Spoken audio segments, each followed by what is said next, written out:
Sistema Fieng, 84 anos apoiando a indústria de Minas.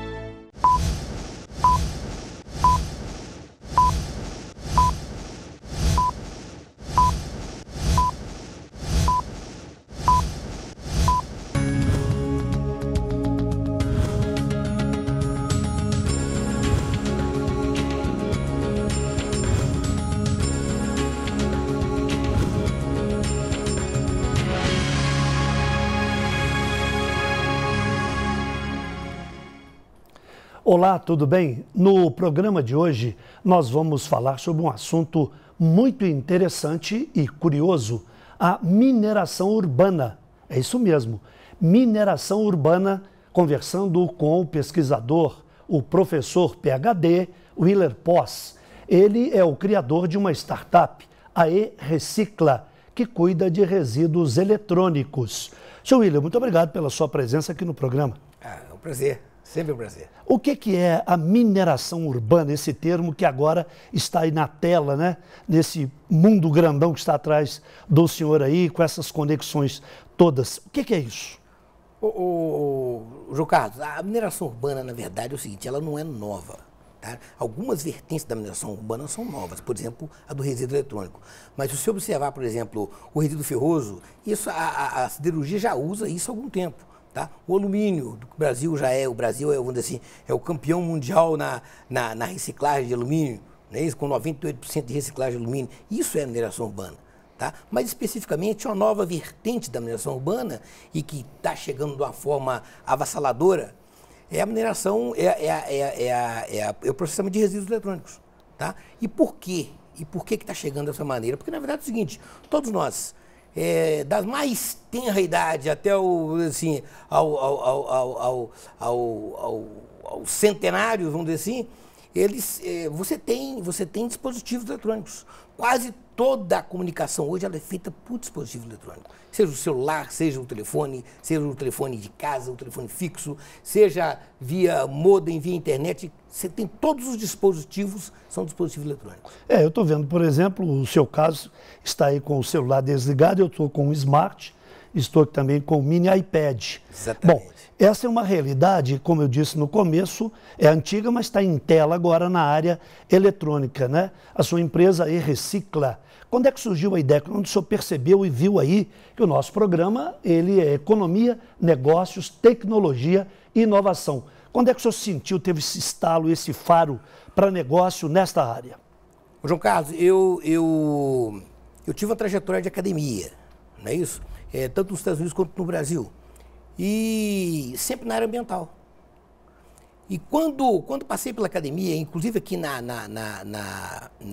UFMG, eu observava ali na escola de engenharia, tinha um andar, se não me engano, o 7º ou 8º andar, que estava assim, era um depósito de computadores antigos, computadores obsoletos. E isso me chamava a atenção, gente. Como é que pode todo esse material aqui dentro? Deve ter alguma... E naquela época eu já tentava buscar. E o mundo te coloca nos lugares certos, entende? Eu vinha no governo Itamar Franco ser da área ambiental, fui da FEAM, fui do IGAM.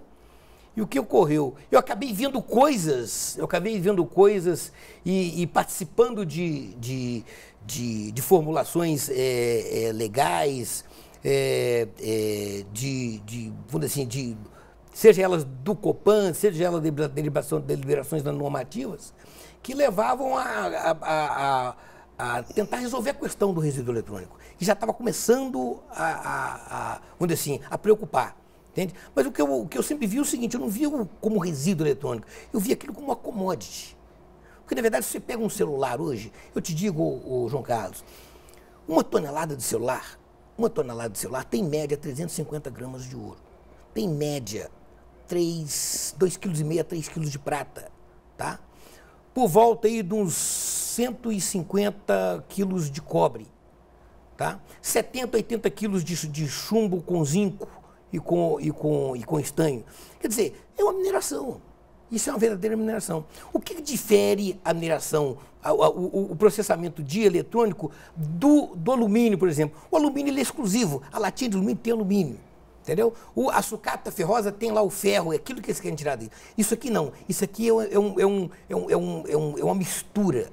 Mas é uma mistura extremamente importante e que o Brasil não pode deixar de passar essa oportunidade. Eu fico pensando aqui, você que está acompanhando agora o programa e que tem aí, segundo as estatísticas, não é?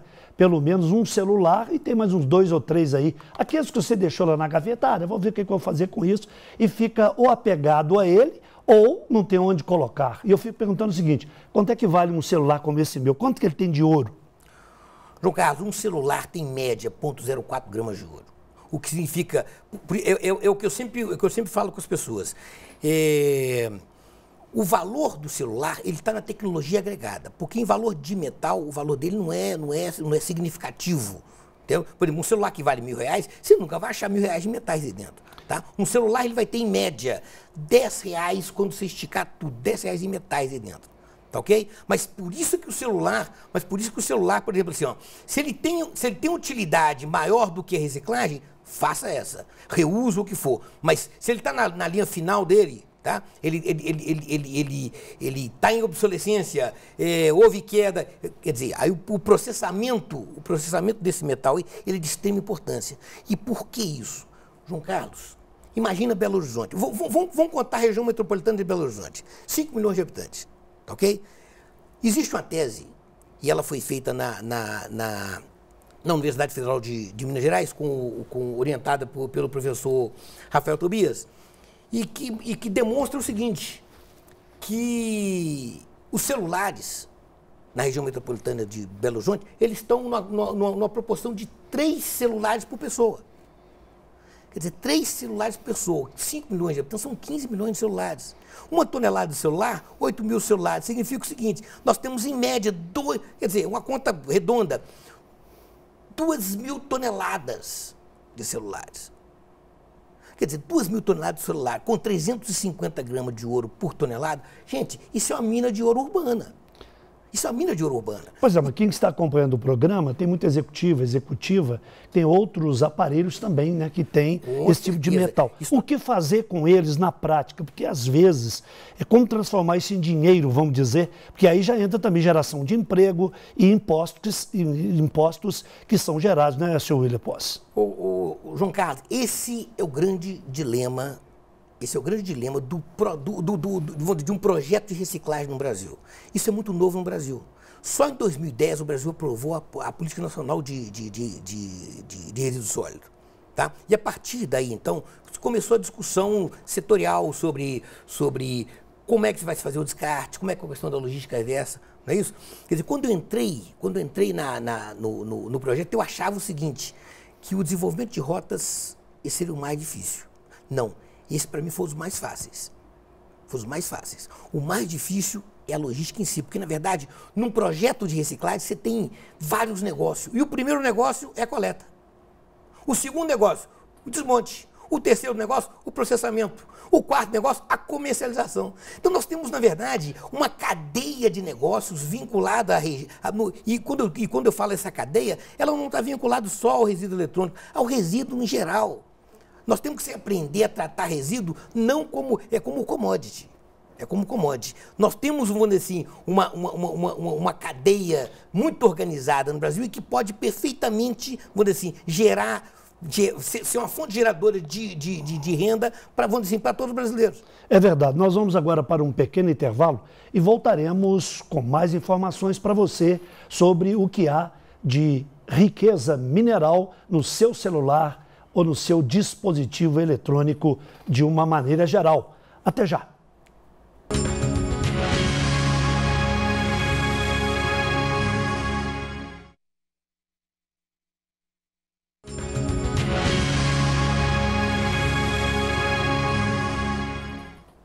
Voltamos com a entrevista com o pesquisador em resíduos eletrônicos, o Dr. William Posse. Ele falava no segundo bloco, já no finalzinho, aí os 5 pontos importantes nessa cadeia para reciclar o que tem no equipamento, um celular, um iPad, enfim, um equipamento eletrônico. E o senhor colocou a questão da logística. Muita gente fala assim, eu tenho lá, mas o que eu vou fazer com isso? Onde é que eu ponho? Onde é que eu jogo?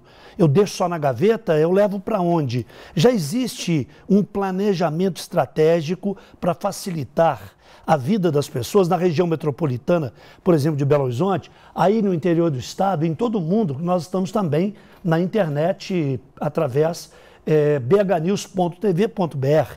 Qual é o ponto central que o senhor avalia? Como estamos hoje? João Carlos, ainda falta muito para a gente chegar, vamos dizer assim, num estágio onde a reciclagem eletrônica ela vira um negócio estruturado. Tá? Eu te falo por quê. Porque, primeiro, é o seguinte, todas as vezes que você, vou dizer assim, tenta captar um investidor para essa área, a primeira coisa que ele pergunta, até com a visão nossa de mineradores, fala assim, peraí, mas qual que é o tamanho dessa reserva? E a diferença da mineração urbana para a mineração convencional é que na mineração convencional você tem a reserva definida. Olha, aquilo ali tem tantos milhões de toneladas, ok? Na mineração urbana, essa reserva está na sua casa, na minha casa, na casa de todos nós. Então, quer dizer, ela depende de um convencimento, ela depende de um critério que ele não está no business. Ele depende de uma campanha de mídia, não é isso? Ele depende de vários fatores. E isso, de uma certa forma, afasta o investidor. Porque o investidor vê isso aí como, peraí, mas e se a pessoa não doar isso aí? Como é que nós vamos ficar? Não é isso? Então, quer dizer, é necessário que a intervenção do Estado nessa questão, para que a gente possa, vamos dizer assim, criar modelos, tá? E quando eu digo intervenção do Estado, não é intervenção de falar, não é assim, não. É de ajustar essa questão da logística reversa para fazer com que esse resíduo chegue na área de processamento e que o cliente, o cidadão, o consumidor, tá, tenha onde descartar esse material. Na verdade, ele passa a ser um fornecedor, se quiser. Exatamente, o fornecedor. Agora, o senhor disse uma coisa aí, para doar, você deve estar pensando, se é ouro e é metal, eu posso ganhar algum dinheirinho aí e recuperar. Ao invés de eu doar, eu não posso vender, senhor Luiz? Com certeza. Na verdade, o que a gente observa, na realidade, é isso, é que ninguém doa. Existem dois casos muito emblemáticos. E isso nós percebemos durante o processo. Eu tenho uma parceria muito forte com a Universidade Federal e a gente faz várias pesquisas juntos. E o que a gente observa é o seguinte, dois efeitos fazem as pessoas doarem, é o mando ou medo. O mando quando existe alguma coisa dos tipo, olha, se você é atleticano ou cruzeirense, vem ao campo hoje, ei, traga o seu celular. Isso de uma forma ou de outra é uma forma de mando. Porque o sujeito fala, eu vou levar porque eu vou ajudar meu time. Ou da igreja, ou não é isso. E tem a do medo. Qual que é do medo? Olha, você vai deixar esse celular na sua gaveta? Entendeu? Um celular na gaveta, ele pode cair, ele pode virar um problema ambiental, ele pode ir para o lixo e contaminar. Então as pessoas fazem isso. Mas via de regra é o seguinte, tem que se criar um mecanismo esse que traga eficiência para um projeto. Tá? Para um projeto de reciclagem. Porque da maneira que está, ele ainda não viabiliza. Eu fico pensando aqui o seguinte, nós temos aí uma lei também que permite a parceria público-privada. Quer dizer, o Estado ou a Prefeitura e alguém que seja empreendedor. E na essência da sua empresa, que é uma startup, está o quê? É um projeto inovador, rápido e com retorno com mais velocidade. Com certeza. O que está sendo feito em termos de internet para mobilizar toda essa quantidade de material que reciclado vira dinheiro, ou seja, gera emprego e renda? João Carlos, é muito interessante a diversidade que existe nesse contexto dessa logística. Porque é uma logística extremamente diferenciada. Porque quando você, por exemplo, vende uma pizza e você usa o motoboy para entregar sua pizza, o custo do motoboy, ele é em média 5 a 10% desse valor. Tá? E quem paga é o cliente final. Não é isso? Quando acontece isso, o maior custo nesse processo é o custo da logística. Entende? Então, quer dizer, alguém tem que pagar esse custo. Quem vai pagar esse custo? É o produtor do equipamento? Não? É quem está comprando como... Não? Quer dizer, existe essa dificuldade ainda de se estruturar esse negócio. Tá? E um grande problema é o seguinte, Qual que é a diferença fundamental? O que difere essa mineração urbana da convencional? É exatamente isso, porque na convencional você tem todo o seu material já ali cubado, com reserva, tudo definida, enquanto na mineração urbana você não vai ter isso aí. Você vai depender dessa chegada. E essa chegada, ela custa por causa da logística. Pois é, mas aí tem um investidor anjo em startup, com certeza. Que é o sujeito que tem o capital dele e fala, eu vou investir. Em cada 10, geralmente uma é que chega lá na ponta. Pelo menos é a mortalidade infantil aí de startups, pelo que eu acompanho, o nosso programa tem também foco nessa questão da inovação. O que o senhor tem como sentimento? O senhor já está com a empresa, já tem parcerias. O que precisa ser feito? Onde é que está o gargalo?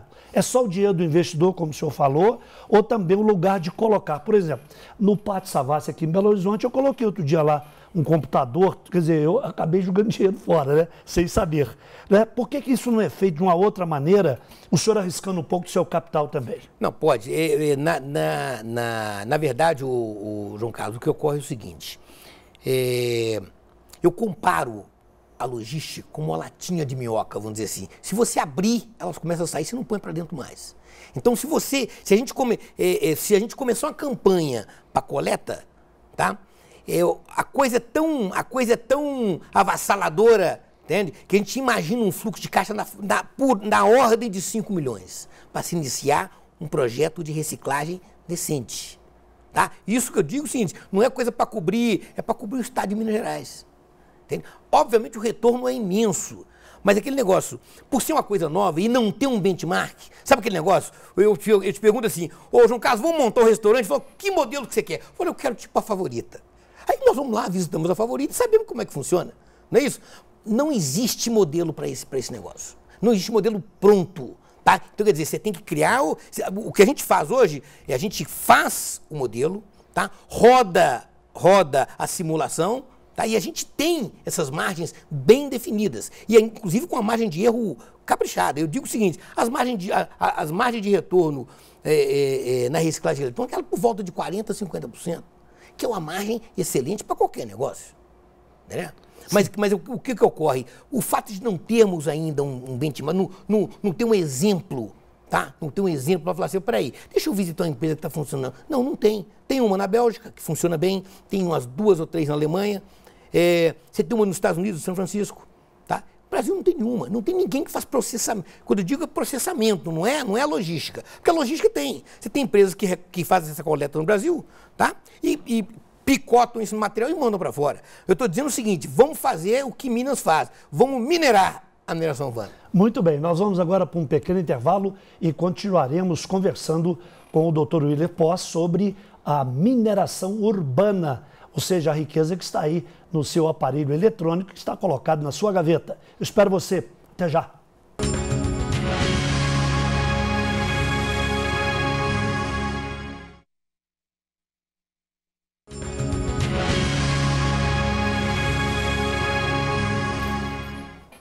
Voltamos agora no último bloco da entrevista sobre mineração urbana. A mineração feita nos seus aparelhos ou nos nossos aparelhos eletrônicos, que tem aí uma quantidade enorme de metais. Conversando com o engenheiro químico Willer Posse. Ele tem formação também nos Estados Unidos e há 4 anos ele tem essa startup, a Recicla.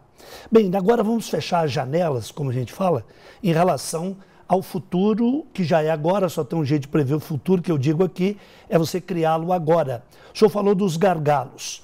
E agora, as soluções, porque aqui no programa, o senhor acaba de despertar também, né, em quem está acompanhando, tem muito executivo, tem muita gente aí que pode investir e até vender também celulares. O que o senhor está visualizando, esquecendo os problemas? Não, ou seja, engavetando os problemas e vendo perspectivas de solução. Quer dizer, mimimi não, vamos para a solução. João Carlos, eu não tenho dúvida, e por isso que estou nessa área, que isso é um grande negócio. É um grande negócio. E não é um negócio do futuro, não, é um negócio agora. Já está acontecendo. No mundo inteiro, você chega... os Estados Unidos hoje tem várias plantas espalhadas, você tem hoje umas... Eu vou te falar uma coisa, os Estados Unidos deve estar na faixa de umas 12 plantas para processamento de eletrônico. E eu digo, não é processamento, não é desmonte, não. Desmonte, eu estou dizendo, é extração de metais, ok? esse é um negócio de um tamanho que a gente não consegue. Às vezes a pessoa fica assim, mas peraí, mas se é desse tamanho, entendeu? Por que tem tanta dificuldade de se arrumar investidores? Porque essa pergunta que geralmente o pessoal faz. A questão maior são os marcos legais que ainda não estão implementados. Tá? Isso não estão implementados. São federais, então? São federais. Por exemplo, você não tem um CNAE específico. O que é o CNAE? É o Cadastro Nacional de Atividade Econômica. Você não tem um CNAE específico para processamento eletrônico. Se você une reciclagem, tá, com a metalurgia, seu imposto vai para mais de 30%. Você arruma um sócio de 30%. Que é o governo. Que é o governo. Então, quer dizer, você tem que pensar... olha, é um bebê, por isso que eu falo da startup. A minha startup, como um grande amigo me disse, Luiz, seu bebê está ficando maior que o berço. Cuidado. E, na verdade, é o seguinte, por quê? Porque nós dependemos dessa regulação do governo. Tá? Nós dependemos que o governo crie esses marcos e que, na verdade, a questão tributária seja vista de uma forma mais... vamos dizer assim, acomodante. Quando eu digo acomodante, não é de favor, não. É porque, na verdade, é o seguinte, isso é um projeto de sustentabilidade. Você não pode competir num projeto de sustentabilidade com a mineração convencional. Entendeu? Na verdade, você está fazendo... Isso tem um ganho ambiental fantástico. E um apelo ambiental fantástico. Entende? Eu quero deixar, por exemplo, para os nossos filhos, não é isso? Né? Um legado de importância da mineração urbana. Que ela está começando agora, mas eu vou dizer para você o seguinte, ela veio para ficar. Ela veio para ficar. E se o Brasil demorar demais a ter esses marcos de uma forma a facilitar o negócio, mineração urbana, reciclagem eletrônico, nós vamos perder o bonde, igual perdemos na metalurgia do pó, igual perdemos na questão dos materiais radioativos. Quer dizer, nós não podemos perder. E eu luto para a gente não perder esse bonde, para a gente ser parte dessa história. Muito bem, o nosso programa tem justamente um dos pontos a questão da inovação. Não é? E tem o FIANG Lab. Não é? O Veras, que está lá como aquele que está coordenando, né? É o CEO do sistema. Já houve um contato? Vai haver? Como é que está isso? Qual que é a visão do setor privado enquanto organização, do investidor, que é o investidor anjo que coloca o dinheiro, e do senhor que tem a expertise, quer dizer, tem um conhecimento. Esses três elementos, como é que estão funcionando? Já aceleraram na sua visão ou não? Eu vou dizer para o senhor o seguinte, no Brasil, ser empreendedor no Brasil é uma arte, como é que fala assim, não é fácil, isso não é para qualquer um. Empreender não é uma coisa que você faz porque você quer, não. Você tem que fazer porque você quer e por competência. Tem que fazer por competência, não é isso? Então, tem muitas aberturas no Brasil. A R-Cicla, por exemplo, a gente hoje foca no desenvolvimento de rotas metalúrgicas. E o que isso significa? A gente trabalha num sentido mais amplo de resíduo. Tá? Então, é nessas horas que começam as patentes, que começam, vou dizer, as transferências de tecnologia. Nós estamos agora no processo de transferência de uma tecnologia para níquel, entende? Quer dizer, existe algumas amarras que tem que ser feitas, tal, mas eu quero dizer para você o seguinte, a área de resíduo, principalmente, e aqui vai um recado para aquele que está formando na área de engenharia, para o pessoal da área de química, tá? Foquem nessa área de processamento, foquem nessa área de resíduo, porque o mundo precisa de tratar o resíduo, entendeu? E quando eu digo de resíduo, são vários os resíduos, tá? João Carlos, a gasolina que você coloca no seu carro, tá? É o mesmo combustível que está nos aterros sanitários. Essa é que é a grande coisa do resíduo. Muito bem, muito obrigado pela sua presença aqui. Tem muita coisa para conversar ainda. O senhor volta em outro momento. Obrigado a você. Bom, e temos aqui no programa a sugestão da harmonização do vinho com o livro. Aqui é da Casa Rio Verde, o Rendel. Roberto é que sugeriu para este programa esse tipo de combinação, né? Que é o vinho, a vinha do reino, é do Douro, é um vinho português, tinto, e para harmonizar com este livro aqui, que é da editora Record, História da Ciência para quem tem pressa, de Galileu a Stephen Hawking, em 200 páginas. é a sugestão da harmonização deste programa.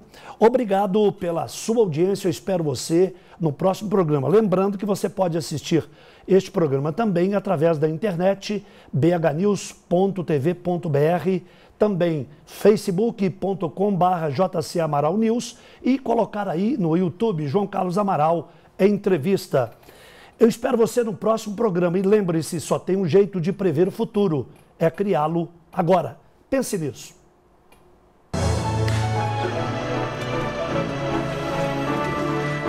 Sistema Fieng, 84 anos apoiando a indústria de Minas.